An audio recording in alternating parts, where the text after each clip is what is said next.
देश भर में कोरोना के बढ़ते मामलों के बाद भी प्रदर्शनकारी किसान आंदोलन खत्म करने के लिए तैयार नहीं है। किसानों को अभी भी कोरोना महामारी समझ नहीं आ रही है।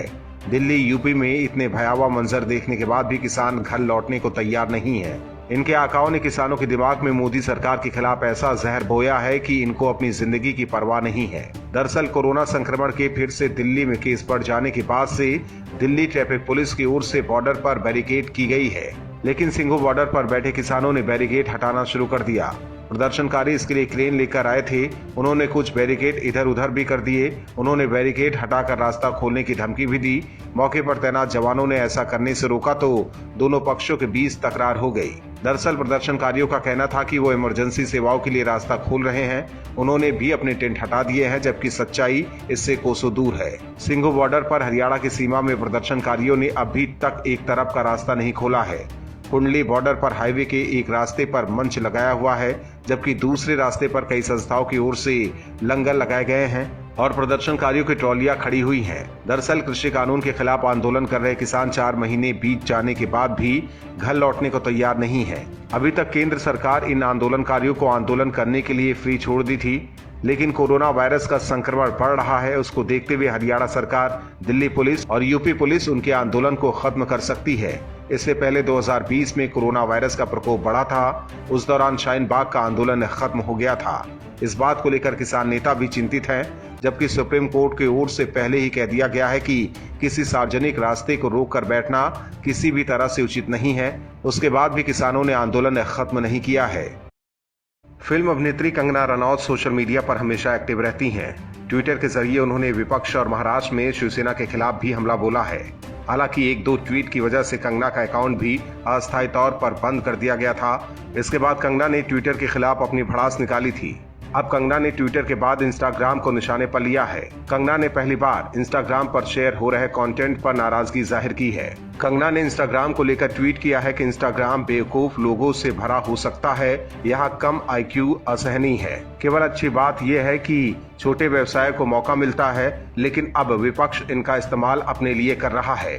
ये मूर्खों से भरा हुआ है जो पश्चिम की पुअर्ता को प्रमोट कर रहे हैं और बीजेपी के खिलाफ नफरत फैला रहे हैं। अगले ट्वीट में कंगना ने इंस्टाग्राम रील्स पर लिखा है, ये मध्यम वर्ग का टिकटॉक है। इन मूर्खों को पूंजीपतियों, कम्युनिस्टों और जिहादियों ने हाईजैक कर लिया है। बीजेपी के लिए 2024 चुनाव में ये बड़ा खतरा बन सकता है। अगर ये जोकर फैशन के नाम पर शर्ट के नीचे साइकिलिंग शर्ट पहन सकते हैं, तो उन्हें कोई भी आराम से बहला सकता है।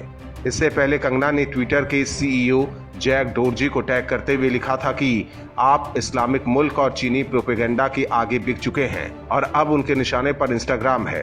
दरअसल कंगना रनौत अपने बेबाक अंदाज के लिए जानी जाती हैं और किसी भी मुद्दे पर खुलकर अपनी राय रखती हैं। हालांकि कंगना का ये अंदाज विपक्ष को रास नहीं आता है और कई बार वो राजनीति का शिकार भी हो चुकी हैं। देश में कोरोना संकट के बीच राजनीति भी शुरू हो गई है। कांग्रेस सहित तमाम विपक्षी दल मोदी सरकार को घेरने में जुटे हैं। कोरोना पर सबसे ज्यादा राजनीति कांग्रेस कर रही है।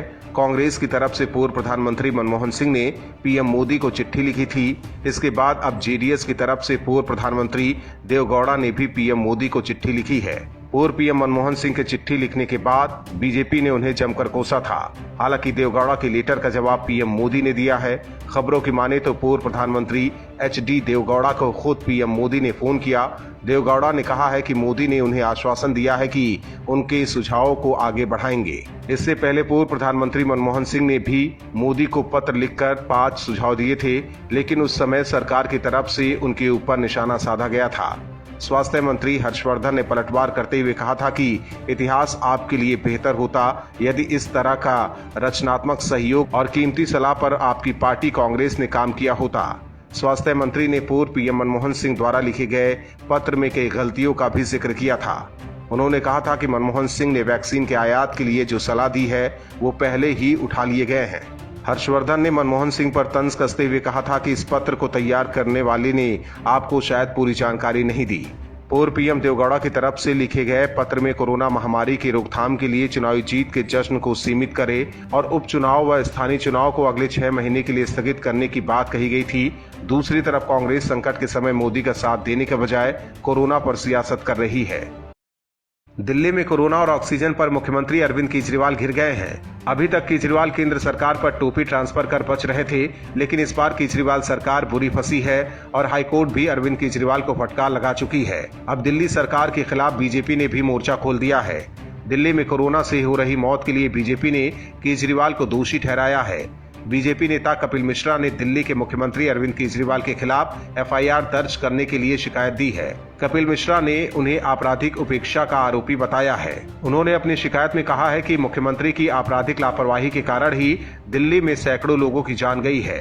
मेल पर की गई शिकायत में खुद को हिंदू इकोसिस्टम का फाउंडर बताते हुए कपिल मिश्रा ने कहा है कि दिल्ली के सीएम की लापरवाही के चलते पूरे शहर के अस्पतालों में सैकड़ों जानें गई।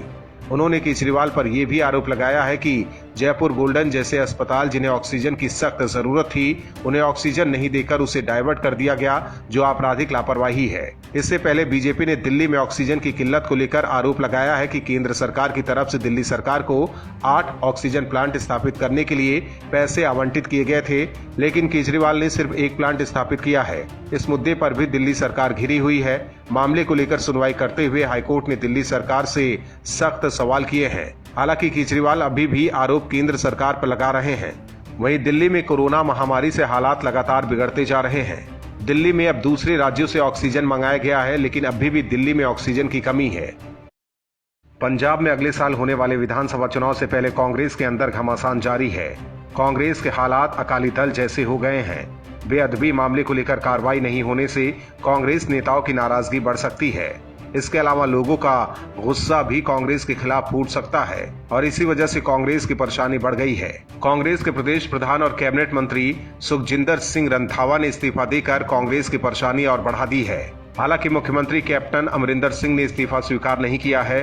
कांग्रेस के अभी जैसे हाल हैं, वैसे ही हालात 2017 विधानसभा चुनाव से पहले शिरोमणि अकाली दल की थी, जब बेअदबी मामले में कार्रवाई नहीं होने से पार्टी के नेताओं ने इस्तीफा देना शुरू कर दिया था। सबसे बड़ी बात यह है कि कोटकपुरा गोलीकांड में हाईकोर्ट के फैसले के बाद जिस तरह एसआईटी के वरिष्ठ सदस्य रहे कुंवर विजय प्रताप सिंह ने इस्तीफा दिया और मुख्यमंत्री के मनाने के बावजूद वो नहीं माने, तो क्या सुनील जाखड़ और सुखजिंदर रंधावा भी अपने फैसले पर अडिग रहेंगे?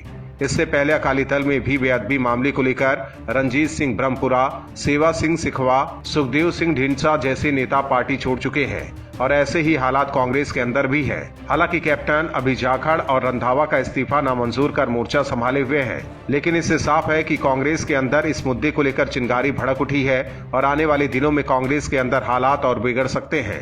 आपको बता दें कि पूरा मामला ये है कि 2015 में फरीदकोट के गांव बुर्ज जवाहर सिंह में गुरु ग्रंथ साहिब का पावन स्वरूप चोरी हुआ था। तब उस समय की अकाली और बीजेपी सरकार ने इसे गंभीरता से नहीं लिया। कुछ दिन बाद पावन स्वरूप के अंग फाड़कर गली में फेंक दिए गए, जिस कारण सिख समाज नाराज हो गया था और कई महीनों तक धरना प्रदर्शन चलता रहा। इसके बाद जब कोटकपुरा और बहिबल कला में धरना दे रहे लोगों को हटाया जा रहा था तो गोलीकांड हुआ। बहिबल कला में 2 युवाओं की मौत हो गई। 2017 के चुनाव में कांग्रेस ने इसे मुद्दा बनाया और वादा किया कि अगर उनकी सरकार बनी तो आरोपियों के खिलाफ कार्रवाई की जाएगी, लेकिन इतने दिन बाद भी कोई कार्रवाई नहीं हुई है और विधानसभा चुनाव भी आने वाला है। ऐसे में कांग्रेस नेताओं को डर सता रहा है कि इस बार वो सिख समुदाय से कैसे वोट मांगेंगे, इसीलिए कांग्रेस नेताओं के इस्तीफे का सिलसिला शुरू हो गया है। Bureau report, OMH news. और भी वीडियोस देखने के लिए चैनल को सब्सक्राइब करें और बेल आइकन को दबाएं।